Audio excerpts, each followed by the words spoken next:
Welcome back to the Olden Shot. It had to happen sooner or later. The film, absolutely useless. Not a single usable shot on the whole film. And what's to blame? The operator. Got this camera off eBay, cost me $9.99 plus postage. The camera that was introduced in 1963. It's a Mamiya Auto Lux 35, which is an SLR camera with a fixed lens, a 48mm f2.8 lens. The lens goes, after the B setting, you've got a 15th of a second to a 500th of a second. F-stops f2.8 to f22 plus automatic. The selenium cell powered shutter priority auto exposure. So you set your shutter speed, put the aperture to automatic and take your shots, and the camera will set the aperture that the selenium cell tells you is necessary. So here it is, a new camera to me. Looks beautiful condition. If this is a 1963 camera, then it's had a very easy life. There's only one problem, slight problem, it's got a slight dink on the side of the pentaprism. But when I got it, I took it out in the sunlight and I checked. The needle was moving, suggesting to me that the selenium cell was working. And I went out yesterday with a film in it, and it was a bright overcast day, and I'd set it to 125th of a second. I was using Fomapan 100, so using Sunny 16s, 125th of a second with a bright overcast should have given me f8, possibly f5.6. When I looked in the display, it was reading between f8 and f5.6. I thought, champion. I set it to automatic,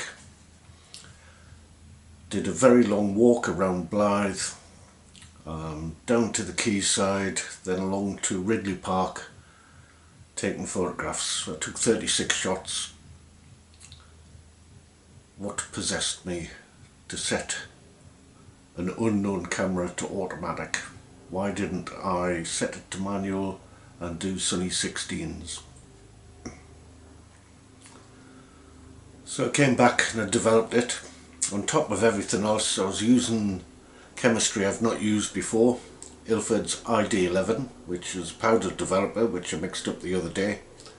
There's another error there as well, or an omission. When I mixed it up,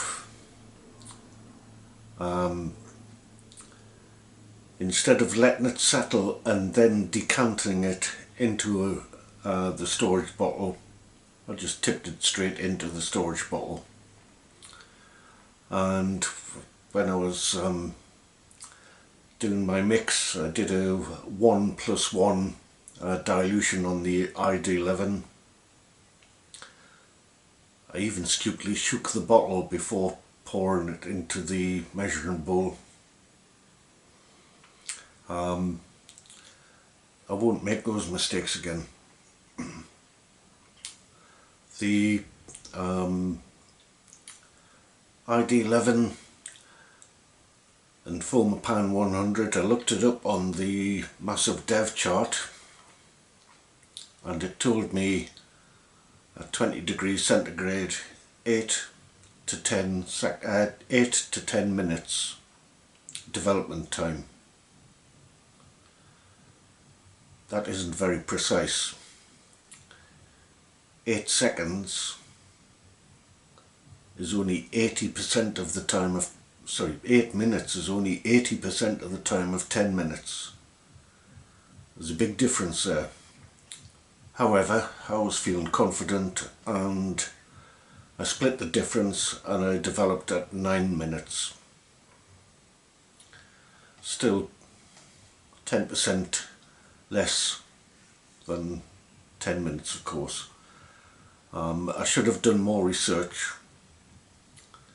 Even afterwards, I went onto Fomapan's site to look for the specs and recommended development times, and they are where the information for the massive dev chart came from. It was between 8 and 10 minutes. I'm sorry, Fomapan, that's not good enough. We need accurate information.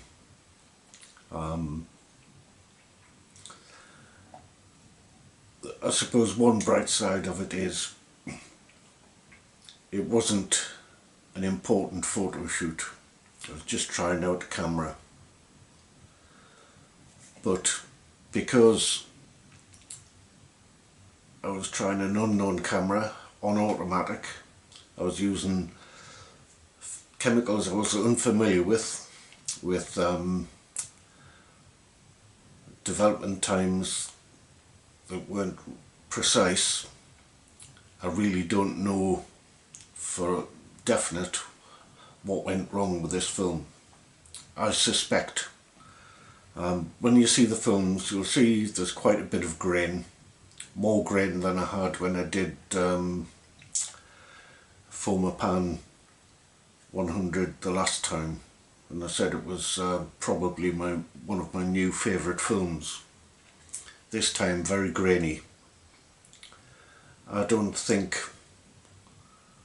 giving it less time in the developer would cause it to be more grainy. So I think it was underexposing. I think the automatic exposure on this camera isn't working, it's underexposing. But I'm not sure because there were too many variables. I will give the camera another go and I'll use Sunny 16s or an external light meter, set everything manual, because one thing I can see from the photographs is that the lens seems to be quite good. It's quite sharp. If you can see through the grain, it looks like quite a sharp lens. The camera itself, there is one thing which is a pain for somebody whose eyesight isn't as sharp as it was 40-50 years ago. It's not split prism, it's just it's a Fresnel lens with a centre spot which is a crisscross pattern, and it's hard to see if you're in focus or not.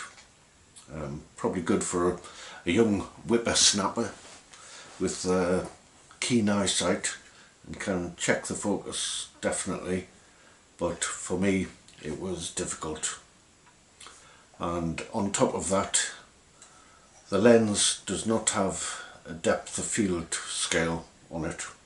It has a distance scale, but there's no depth of field scale on it, so there's a few times I was trying to zone focus, going off where I thought the depth of focus, depth of field scale would be on the lens. I was setting it to round about there and taking shots, but we'll have a look at the photographs. All of them I've had to work in Lightroom because as soon as the film was developed and I hung it up, I could see how thin the negatives looked, so definitely underexposure, and they didn't scan very well. Some are better than others, and it's the ones that were better than the others that I've done some post in Lightroom to make them viewable, but really that was a scrap film. and whose fault is it? Mr. Donkey Ears here.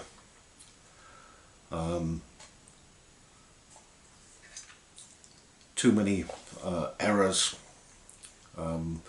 Also mentioned about not decanting the chemicals. I did see some white spots on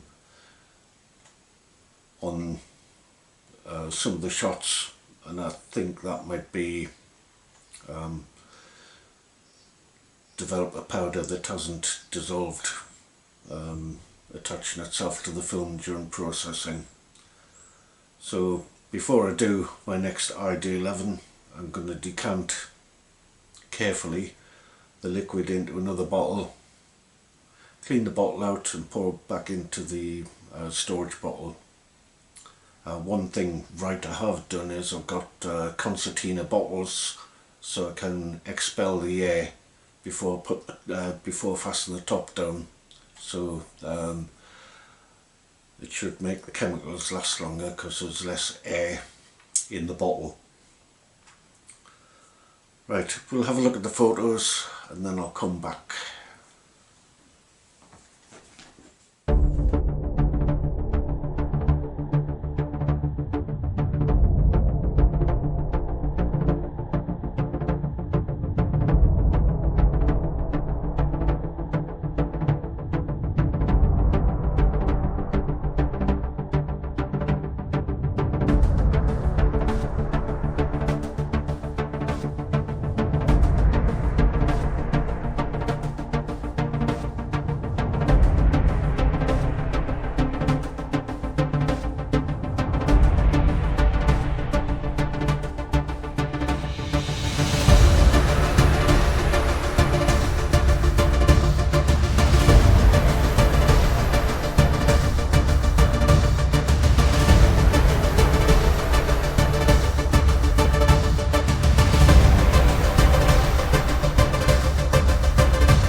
Right, sorry to have put you through that, but those results were quite dreadful. It does show that things can go wrong if you're not careful, if you don't think things out properly. And I think that luckily it was Fomapan 100, which is about the lowest cost black and white film you can buy. I hate wasting anything, and that was a wasted film. We live and we learn, I hope. The next video coming up, I'm going to go back to using a camera I know gives good results, so that I can check how I'm doing with ID11. And if I get good results from that, I know that it's the Mamiya camera that is suspect. So that's it for now. Thanks for watching, and I promise it'll be better next time. Hopefully there'll be some nice photographs to look at. Bye for now.